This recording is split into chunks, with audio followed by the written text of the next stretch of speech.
The Divine Wisdom by Jacob Boehme. Chapter 1.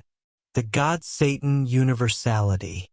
Within the bosom of what we call God is encompassed the universality of manifestations that are supernatural, natural, and contrary to nature.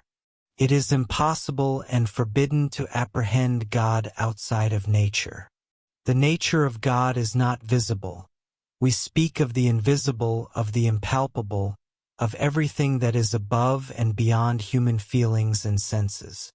God, as a universality, comprehends darkness and light, suffering and happiness, the depths and the heights.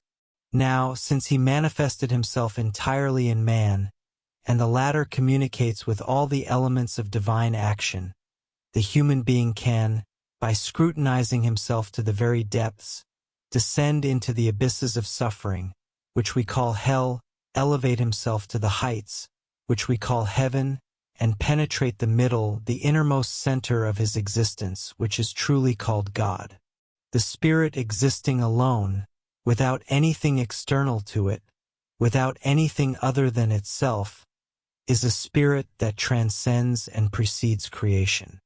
The Spirit concentrates itself, and this concentration oppresses it, encloses it, weighs upon it, and excites within it the desire to escape from this weight, from this circle that attracts itself and becomes darkness. The Spirit, concentrating itself, darkens, begins to suffer, to turn sour.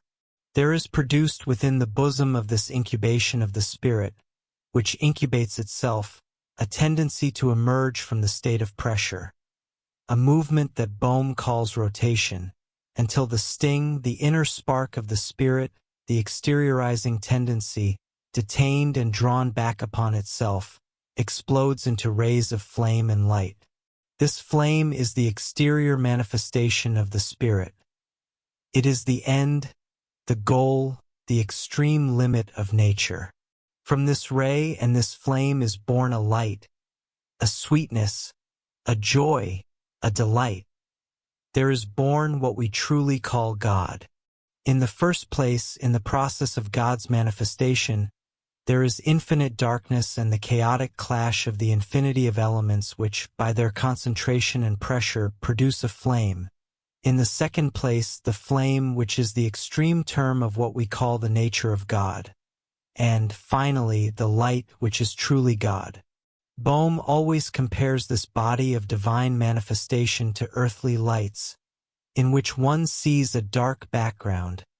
A flammable matter that emerges from this background becomes a flame and gives rise to a halo of light around it. In every light there is, therefore, a dark, cold background, aspiring to the light, desirous and consequently wretched. Then a flame that manifests this yearning, this ardent desire. And finally, a light that carries everywhere the feeling of joy and happiness, and which, nevertheless, feeds on the darkness and the clash of elements, which find their unity only in the light. From all eternity, there has existed, exists, and will always exist in God a dark background, the chaos, the night of time, the wrath of God, from which springs, as from the dark depths of the earth, the clear font of life and of the Spirit. There exists and has always existed, in God, this clash of elements that emerge from the darkness into the light. There exists and will always exist in God, the true manifestation, the intimate life of all these elements, as light, as happiness, in short, as that which we call heaven. However, in God, all of this exists as perfect harmony. In Him, there is no feeling of darkness or suffering, just as a healthy man has no feeling of the bitterness of the bilious juice that exists within him, nor of the acidity of the bile, nor of any of the lower and physical actions that, nevertheless, constitute his life, nourish him, and whose dark labor produces the rays and the sweet warmth that animates his heart and shines in his eyes. There was, therefore, no suffering whatsoever in God, although there was a dark center, full of suffering and continuously suffering, but which, so to speak, was not conscious of its sufferings and integrated itself into the universal harmony of divine happiness. God extracted from these infinite and obscure depths of natural forces a flame of life. From hell, he extracted the manifestation of nature.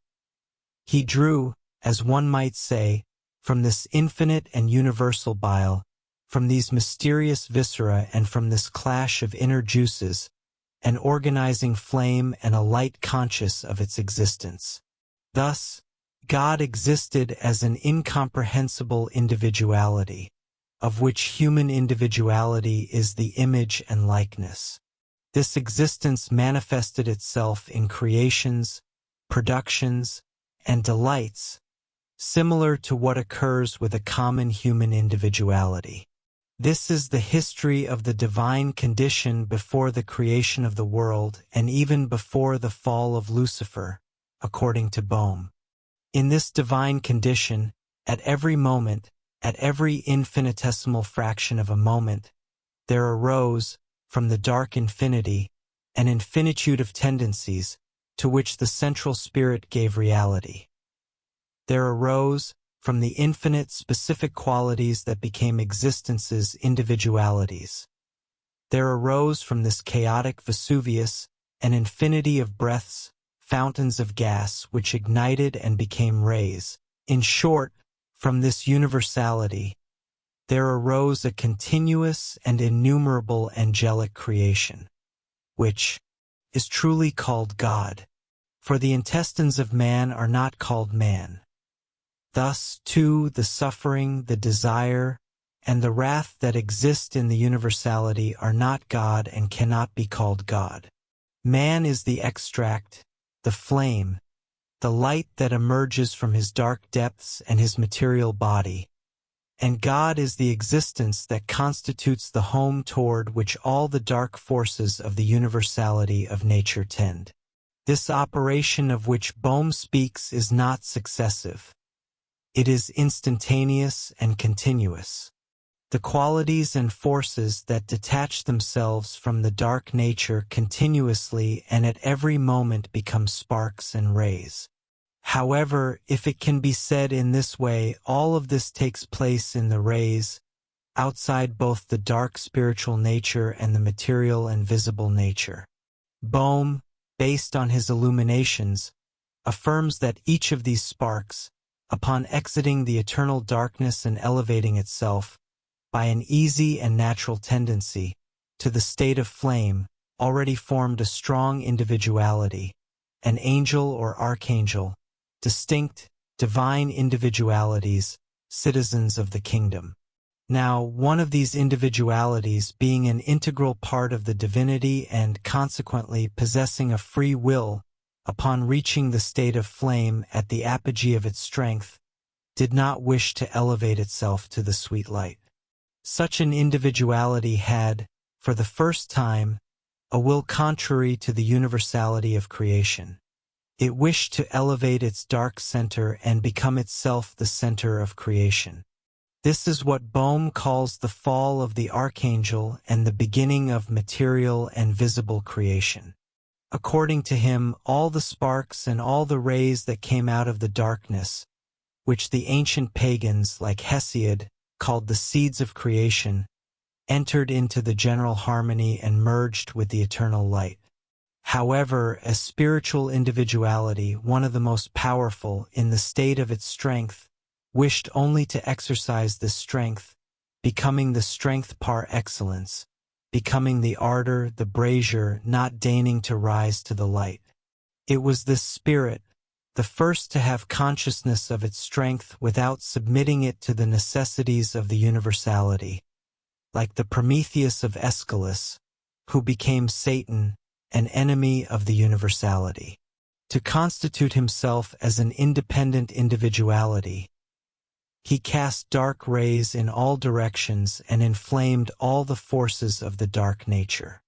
To make these ideas understood, which are not obscure but elevated, One could compare this invisible and immaterial Satan, revolting against the universality, to a man who breaks an established and true law, employing his lower forces, his bile and his blood, to triumph over it.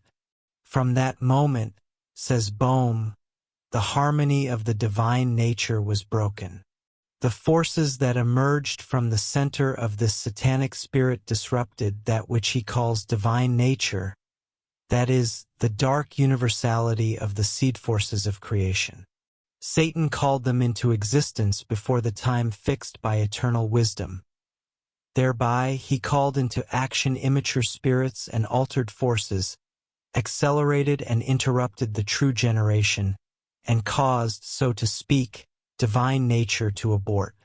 Each of these forces, of these intelligences called into action, in short, of these angels, in order to constitute themselves as individuals separated from the Godhead, concentrated outside the universal action, outside divine heat and light.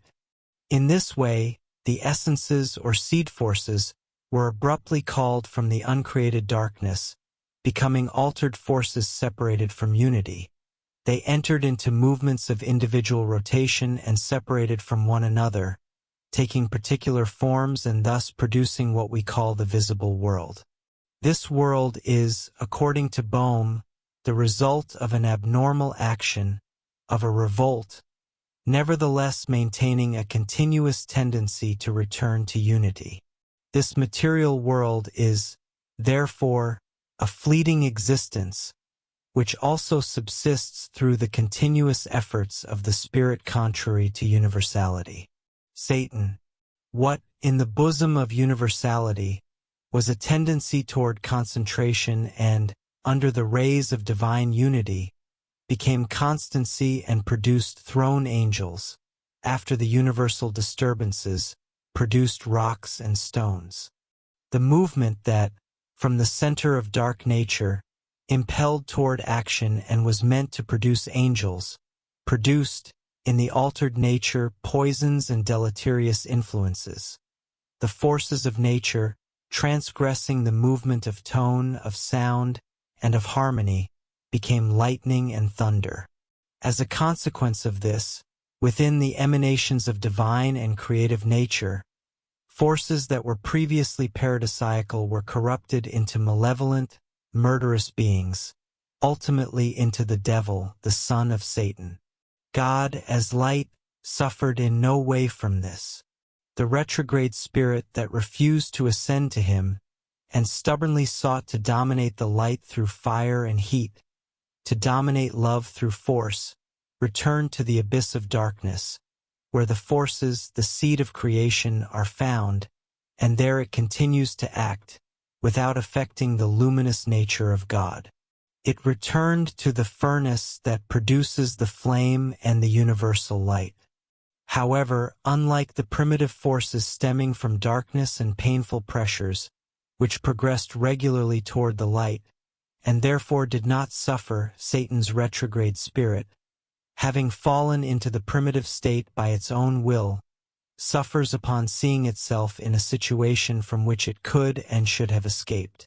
For, according to Boehme's system, visible, palpable, and material nature exists only through an abnormal act of revolt by one of the spirits. The region in which this revolt took place, the sequences of which we will recount later, comprises the entire material universe, including our planetary system, which, consequently, is governed by specific laws, distinct from those of other systems of universality. Chapter 2. Genesis. We have already descended to the moment when space and time begin, to the struggle whose theater will be matter. We have reached the times of Genesis, of which Moses spoke to us only partially and in a veiled manner. We will still need to return to the constitutive events of creation. We will still need to explain the movements that definitively separated the satanic world, the world of revolt, from divine universality. In that moment, which Boehme calls the first and greatest of the storms that devastated creation, Satan called altered forces into existence, and the central spirit of God reacted against him. Through fire, through ardor, Satan aroused and brought forth, from the depths of divine nature, forces that he inspired satanically. His influence expanded, threatening to become universal. Then God brought forth from his center a lightning bolt of force, a lightning bolt of wrath more powerful than Satan's. God the Father, in his capacity as Father of all, and consequently Father of wrath, cast his lightning bolt of wrath into the depths of nature and, beyond the circle in which Satan could act, kindled a brazier stronger than the one lit by Satan. The wrath of God called into action forces that had not yet been touched by Satan's influence. Among the divine individualities that, in that moment of struggle, reacted against Satan's efforts, were Michael the Archangel and the seraph Gabriel. Through the influence of these forces, a new world emerged. Outside satanic influence, forces began to manifest, to feel themselves, to elevate themselves, yet already deprived of the possibility of constituting themselves as individuals endowed with the full degree of force of a divine individual. This new creation is called by Boehme the Great World, and its center is the spirit of the great world, Spiritus Majoris Mundi, for God then constituted a new center.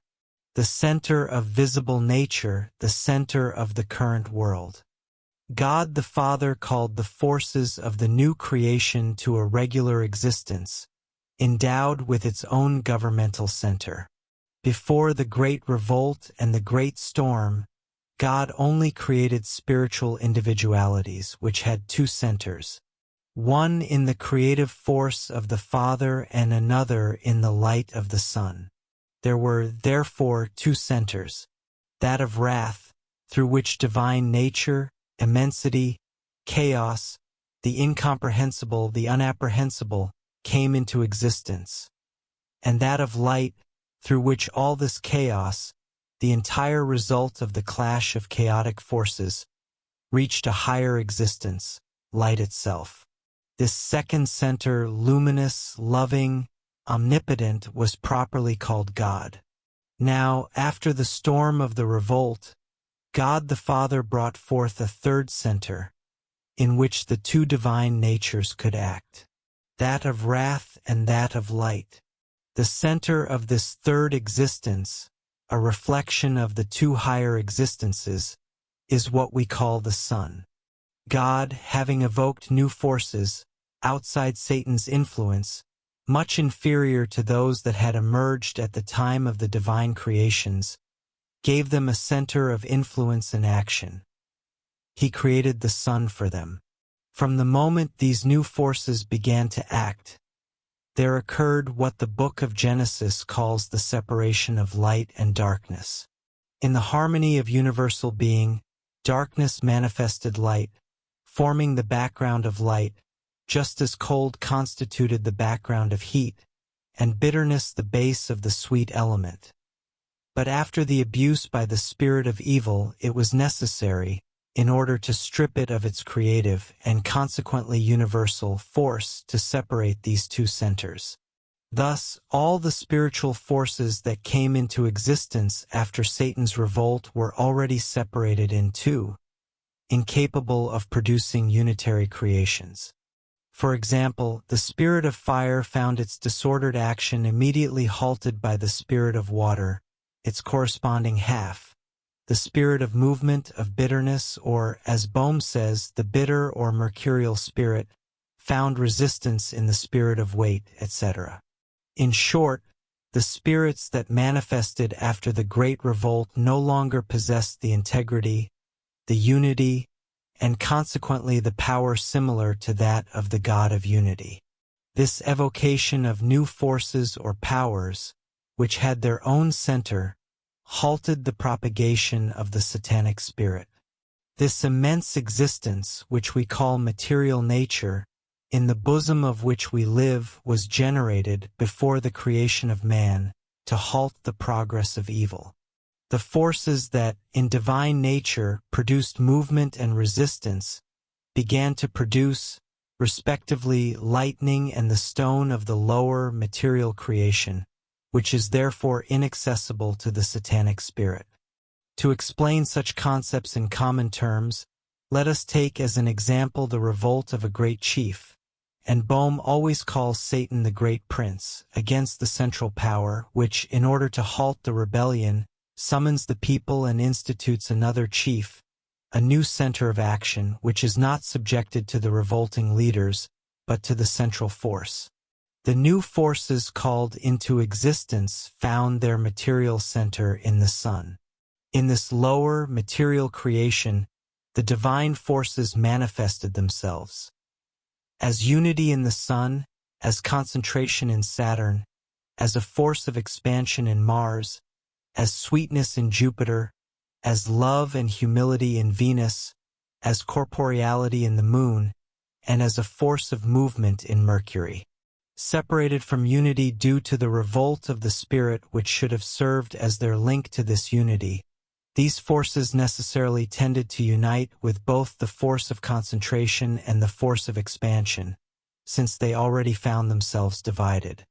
In the material region, the expansive force manifested as fire, the contractive as weight, movement as lightning and acid, sweetness as water, etc. From this separation arises the desire to unite again to form a unity. This separation is the principle of the sexes. Their mutual attraction is nothing else but the desire to re-enter into unity. After the clear and ostensible material separation of heaven and earth, light and darkness, the manifestations of the external material world began. Later followed the manifestations of individualized life, such as plants, fish, and animals, all creations dependent on the third principle, in which both the wrath of God the Father and the light were reflected. These creations, which surrounded Satan on all sides, formed, so to speak, the walls of his prison. Then God animated the image of man. Genesis 1 verses 26 to 27. This image existed from eternity before God as an idea, for all successive creations until the end of time exist before God as ideas. Here Boehme is in perfect agreement with Plato, that is, with Socrates. However, these images that are before God do not have a real existence. We could compare them to the reflection of our figure in a mirror. We see there all our features perfectly represented, which, however, do not have a true existence. God, the universality of all existences, of all forms, from the beginning saw, sees, and will always see the reflections of all possible existences, but these reflections, these images only enter into life through a movement of him who makes himself reflected in them, through the central force of God. The time had come, therefore, for the idea of man, conceived from all eternity, to enter into real existence. Such an existence, initiating life, concentrated within itself all the divine forces, and became the Son of God, became, so to speak, a God for the lower creations. Thus, a movement of the central divine force created man, the repository of all the divine forces. He is the representative of God. He became a God, sovereign master of creation, more powerful than Satan had been, for he drew his strength from the Spirit of the Father, possessed the light of God, known as the Son, and was the sovereign master of the third and new creation, the material creation. His body was formed of what Boehme calls the single element, the primordial element, the pure element. This element was not yet corrupted by the influence of Satan. The body of primordial man, formed from this element, was in no way material. The first man, according to Boehme, was, in feeling and intelligence, perfectly angelic, and, by the power he exercised over the lower world, stronger than the angels. Chapter 3. Primordial Man. Primordial man, according to Boehme, being spiritual and endowed with an immaterial and invisible body, had organs suited only for spiritual life. He drew his forces from primordial nature, from the source of power, and in this way communicated with the center of the wrath of God. Thus man was more powerful than Satan. As for his divine life, he drew it from the source of the light and grace of God. He had organs that communicated only with the higher life. He had no need for anything corresponding to material and physical necessities. This new being, this Son of God, his minister in creation, possessed the power to perpetuate himself, to reproduce himself instantaneously from his own center. This being was the androgyne of the ancient traditions preserved by Plato. However, the creative force of man depended on his constant union with the center of unity with God. It was necessary for man to remain in the center of unity, so as not to fall into evil. Here we must address a very difficult question, the definitive explanation of which seems to us at present absolutely impossible. We must, however, speak of it, because all men who have meditated upon divine things have meditated upon it, attempting to resolve it. It concerns the question of the cause of evil. How could the spirits, having come from the same bosom, from the same God, divide themselves in their tendencies and movements? From where did they draw the strength to separate themselves from God? Originating from a single and unique source, from where could they take an element of movement that would repel them outward from that source? How could God allow a deviation of the beings created by Him, launched by Him into existence, and led by Him to a goal or to the goal that He necessarily had to know? The paramount question of fatality and liberty, of providence and free will. Let us see how Boehme explains this question. We must here transport ourselves to the primordial hours of creation, or rather to the divine condition prior to creation. God, then, as unity, was reflected in the infinity of ideas, of the germs of creation. Each ray issuing from his center, each emanation called these ideas to life. Now, each of these ideas, passing through the abysses of the primitive chaos, and, at the same time, animated by the ray of unity, necessarily had two tendencies. The first, to follow the ray that called them to life, to unite with this ray and thus elevate themselves, striving continually toward the second center of creation, toward reunion with God. The second, to return to the chaos from which they had just emerged, to their immediately preceding state, to the immeasurable forces of which they were a part, and to the cause of their elevation to the center. A spirit thus emerged from the darkness, feeling strong and having become luminous, makes continuous appeals to force, and believes that the light is its due. There are, therefore, in each spirit called into real existence, necessarily two tendencies. One leads it to the past from whence it came, the other to the future. It is at this limit that autonomous will, free will, begins.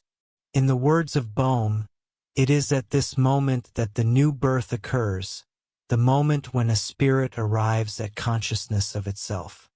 When it looks to the past, it feels omnipotent, for, at the moment it emerges from chaos, it is certainly the most mature and most powerful spirit of that chaos. It is master and sovereign of the chaos. Dark nature accepts it and considers it its lord. However, upon reaching the threshold of the light, it feels nullified, stripped of all the forces at its disposal from below. It must, then, recognize that the least of the spirits of the light, which it encounters at the threshold of a new life, and which seems to it null in terms of force, is infinitely superior to it. A stone thrown into the air falls again toward the center of the earth, with pride and all the security of acquired rights. But everything that rises above the surface of the earth, a plant, a bird, labors for a long time, making uncertain efforts to elevate itself to a higher sphere.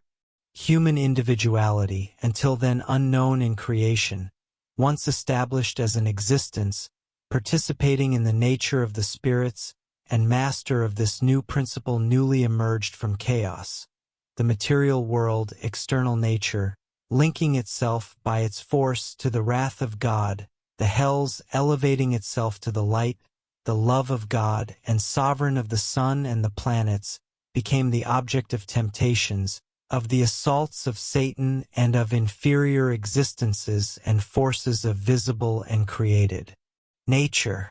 These inferior existences, this elemental world and the elemental spirits that preside over this world, which after the fall of Satan had no direct connections with the unity and could only communicate with it through man, sought to draw near to him, to unite with him so as to enter into God through him. For, as Boehme says, wherever the Spirit of God makes his dwelling, all beings gather there, seeking a share of that Spirit. The mystic Angelus Silesius also says that all spirits rush to the place where the Spirit of God has rested, to warm themselves there. There was, therefore, around the first man, a universal tendency of the elemental spirits to unite with him. These spirits rendered him acts of complete submission, considering him their prince, their God. What need do you have, they would say to man through instinctive inspirations, to make efforts to launch yourself toward the unity that does not manifest itself anywhere, in acts or creations. We are actualities, forms, things which seek only to obey you, to serve you. You see us, you touch us, you can direct us with a glance, with a gesture. Have you ever seen a being superior to yourself? Or a God who, with a glance, a gesture, commanded the elements? Believe us, you are the true master of creation. Unite with us. Let us become the same flesh, the same nature. Let us join together. To bring about this association, it was necessary for man not only to unite himself with these inferior spirits, with this hierarchy of the third principle. A person unites with a spirit by opening his soul to its inspirations. However, to unite with the inferior spirits, it was necessary to open to them his constitution as well, his entrails. It was necessary to bite them, it was necessary to eat them. Primordial man did not have a constitution capable of performing this act. However, he conceived a very vivid desire to do so.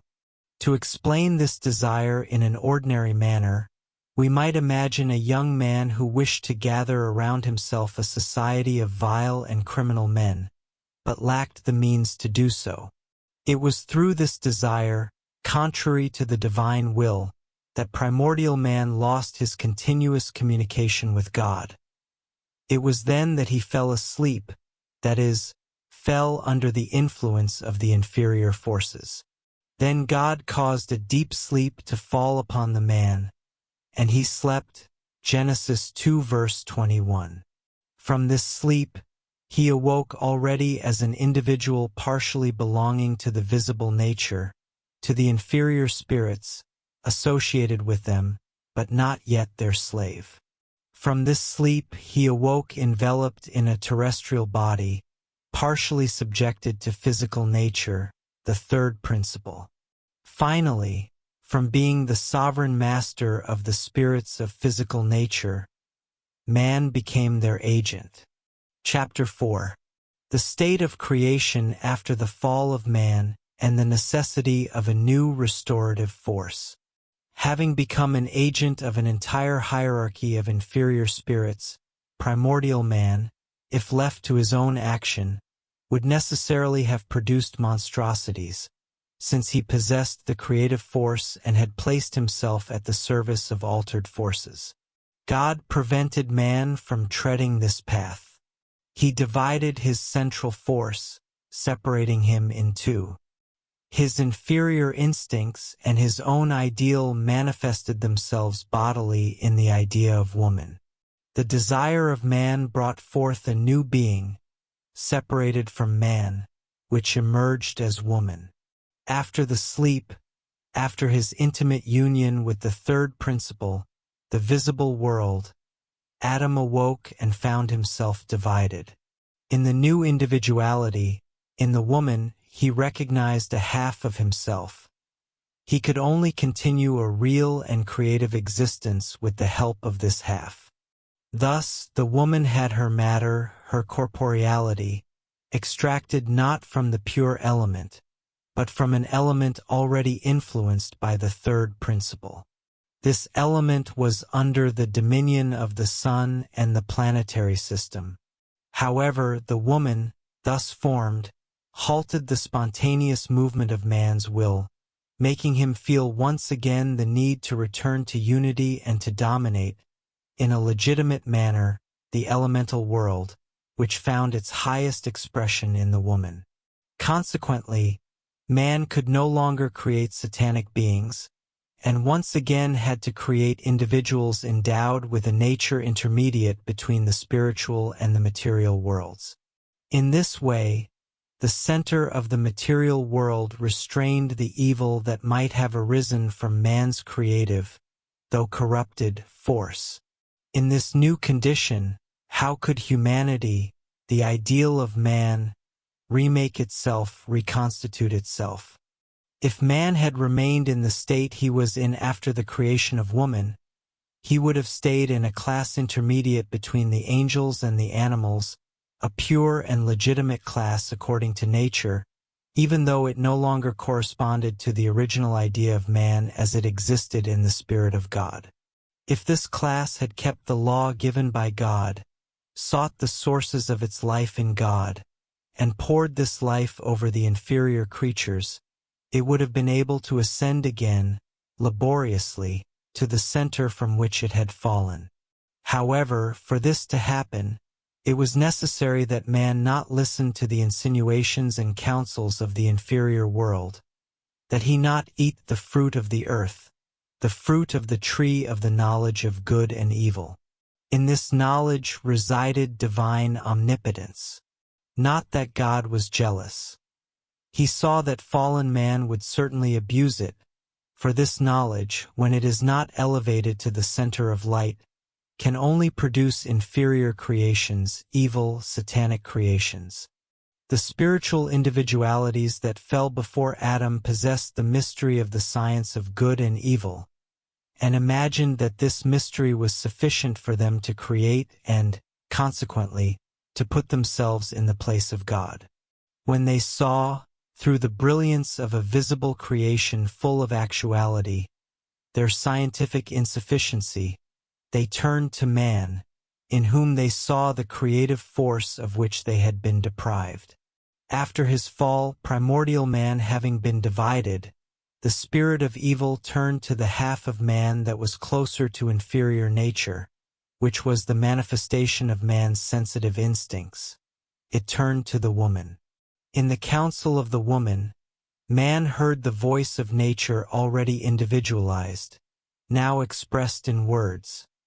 He heard it speak to him again of his omnipotence. If you unite this force of yours, which you draw from the same center from which the divine force stems, with the instincts of universal nature, of which I, the woman, am the depositary, we will rediscover complete unity and constitute a complete God for the two of us. But, for this, we must unite ourselves to the universality of the material world and, consequently, promote an act of intimate communion with the inferior nature. It was no longer merely a matter of desiring to eat the fruit of the earth, a desire man had already conceived prior to his sleep, but of taking hold of this fruit, of passing it through his constitution, of assimilating it, of becoming one with the earth. This is how Boehme explains the act by which man communed with the tree of the knowledge of good and evil.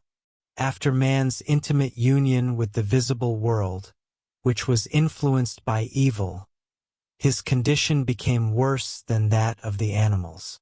For, although the vital principle of the animals is formed and illuminated solely by the third principle, the material world, whose existence aims to manifest productions that are simultaneously luminous and dark, as a whole possesses a tendency to unite with God. Every creature, says St. Paul, suffers and aspires to be freed from vanity. Romans 8 verses 22 to 23.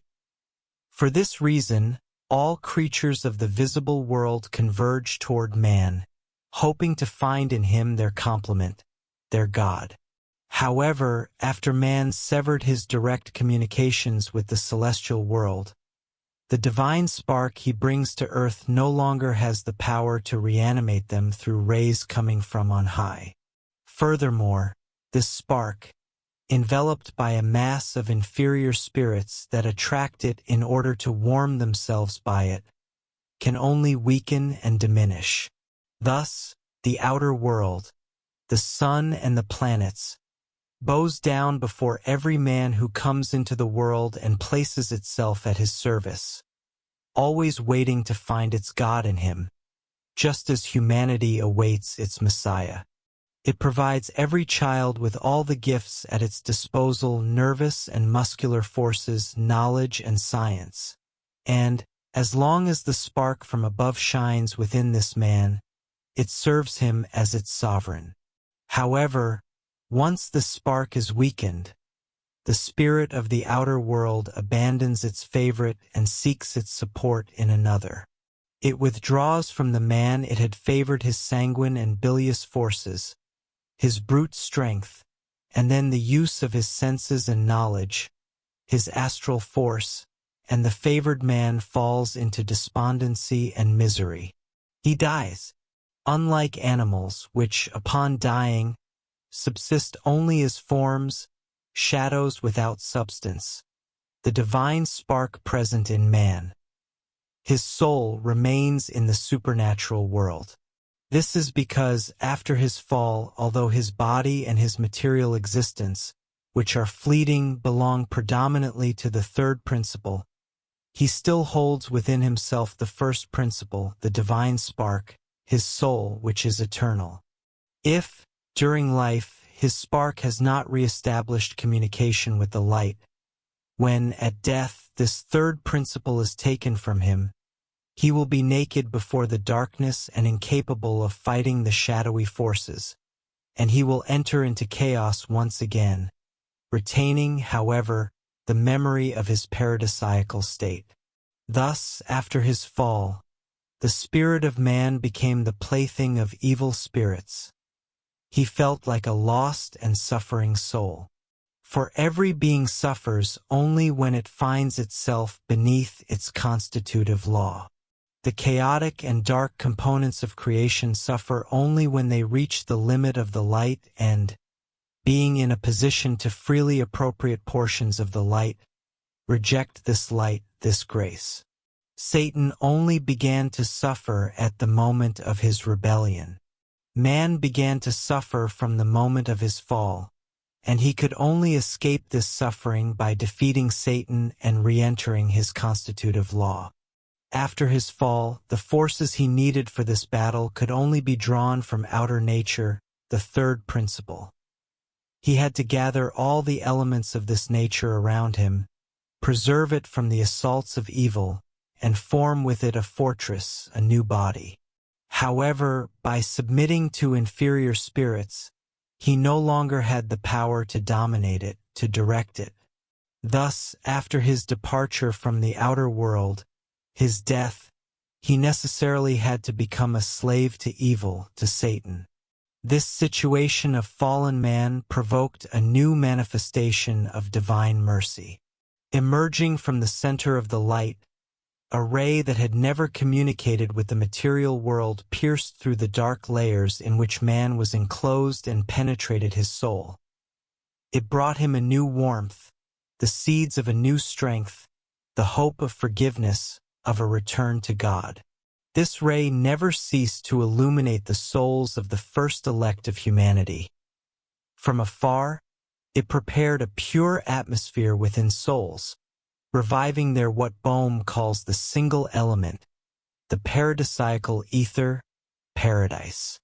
This element, having acquired the consistency desired by God, created a new woman, a paradisiacal woman, the only true woman, destined to become the mother of the being of light, of the divine word, Mary. Her exceptional creation placed her bodily above the assaults of evil. However, as a spirit, she had to make an effort to remain equal to her destiny, for she could fall. She remained faithful to her law and thus became an extraordinary being, the repository of the Word of God. After the time established by God, the people of Israel, guided exceptionally by the Spirit of the earth under the orders of God the Father, having reached the highest degree of spirituality on earth through sacrifices, provided a medium wherein the woman of God could be born. The time having been fulfilled, the divine ray, this Emmanuel, God in us, which illuminated and warmed all of humanity, came to embody itself, to unite with the primitive element of the visible world. It came, at last, to incarnate. The most powerful way to act upon men was to become like them, to become the Son of Man. There could be no other means of acting upon man while preserving his free will, for a being can only voluntarily unite with that which resembles it. God, therefore, had to become like man. Jesus Christ emerged from the divine light that exists beyond all creations. The angels, just like men, emerged from dark nature and, through their efforts, reach or can reach the center of the light. Only Jesus Christ emerged from the very center of the light.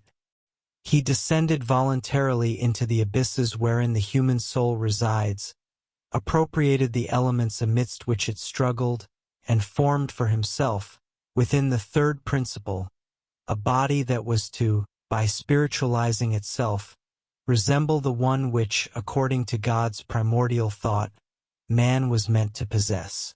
Jesus Christ, although entirely clothing himself in humanity, asserted himself not as a servant, but as the ruler of the outer world.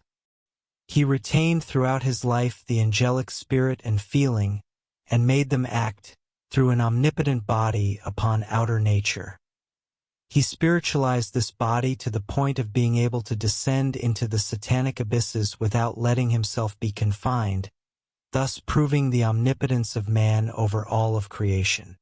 Jesus Christ fulfilled on earth the ideal of man as he had been conceived in the heavens and which was betrayed by Adam.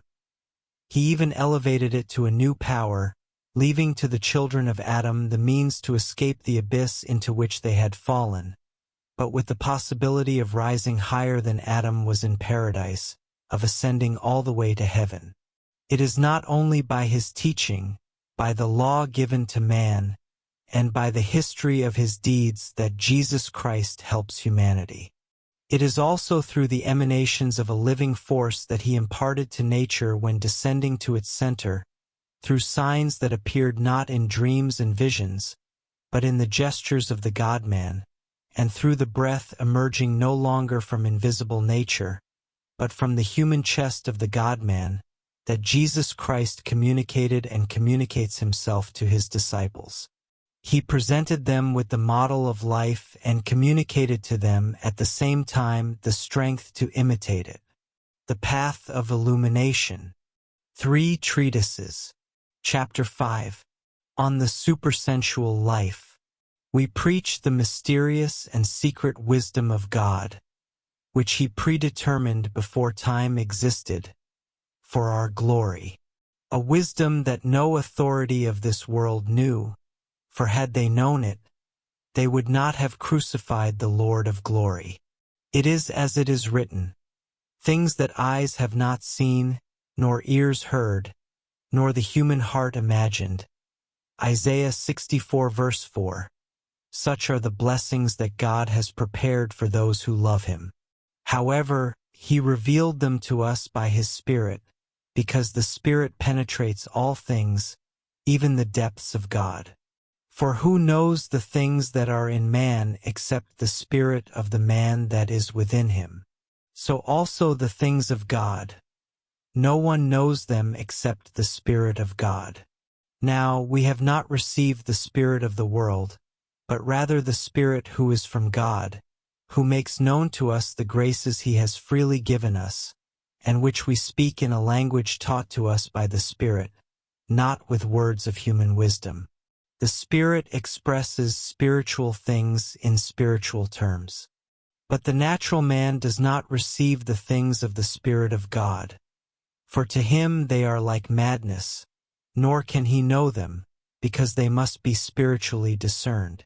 The spiritual man, on the contrary, judges all things by the Spirit. 1 Corinthians 2 verses 7 to 15. On the supersensual life. 1622. Dialogues between a disciple and his master. How the soul may attain divine hearing and contemplation, and what its infancy is in the natural and supernatural life. How the soul departs from nature to enter into God, and departs from God to enter into nature and the self, and also how and what its salvation and its perdition are. The disciple said to his master, Lord, how can I attain the supersensual life so that I may hear and see God? The master answered, My son, when you can cast yourself, if only for an instant, into the place never inhabited by any creature, then you will hear what God speaks. Disciple, is this place near or far? Master, it is within you. And if, for a moment, you could cease from all your thinking and willing, you would hear the unspeakable words of God. Disciple, how can I hear him just by arresting my thoughts and my will?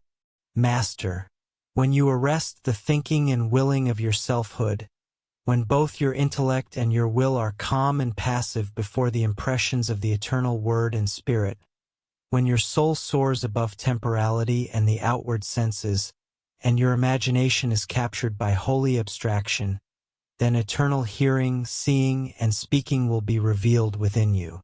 God himself will hear and see through you, for in that moment you are an organ of his Spirit, and God speaks from you and whispers to your spirit, and your spirit hears his voice.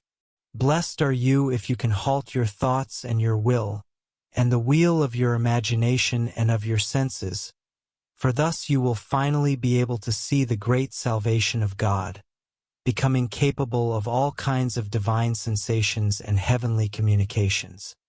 For only your own hearing and your own will are the obstacles that prevent you from hearing and seeing God. Disciple, but how shall I be able to hear and see God, since he is above nature and creature? Master, my son, when you are calm and silent, you are as God was before nature and creature. You are what God was, you are that from which God made your nature and creature. Then you hear and see what God saw and heard in you, even before your own willing, seeing, and hearing had begun. Disciple, what is the obstacle that detains me and prevents me from reaching this state?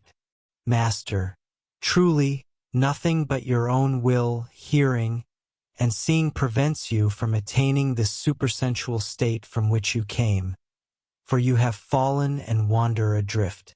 With your own will you turn away from the will of God, and with your own seeing you depart from the seeing of God. As long as you see only with your will, you will be blind to the divine will. Your will suppresses the divine hearing within you, making you deaf to God, leading you to earthly and material things outside of yourself. Then, obscured by the objects of your desire, you are held captive by nature, bind yourself with your own chains, and keep yourself in your own dark prison, which you yourself have made, and you cannot free yourself and reach the supernatural and supersensual state. Disciple, but since I am in nature, imprisoned by my own chains and my own natural will, I ask that you tell me in what way, being in nature, I can reach this supernatural plane without destroying it. Master, 3 things are necessary. The first, that you resign your will to God's and cast yourself into the abyss of His mercy. The second, that you hate your own will and do nothing of what it leads you to do. The third, that you bow patiently under the cross, submitting to it from the heart, so that you may resist the temptations of nature and the creature. If you do so, God will speak within you and lead your resigned will to Himself, into the supernatural plane, and then you will hear what the Lord speaks in you. Disciple. These are hard words, Master. For to do this, I would have to renounce the world and my life. Master, do not be discouraged by this. If you renounce the world, you will arrive at that from which the world was made.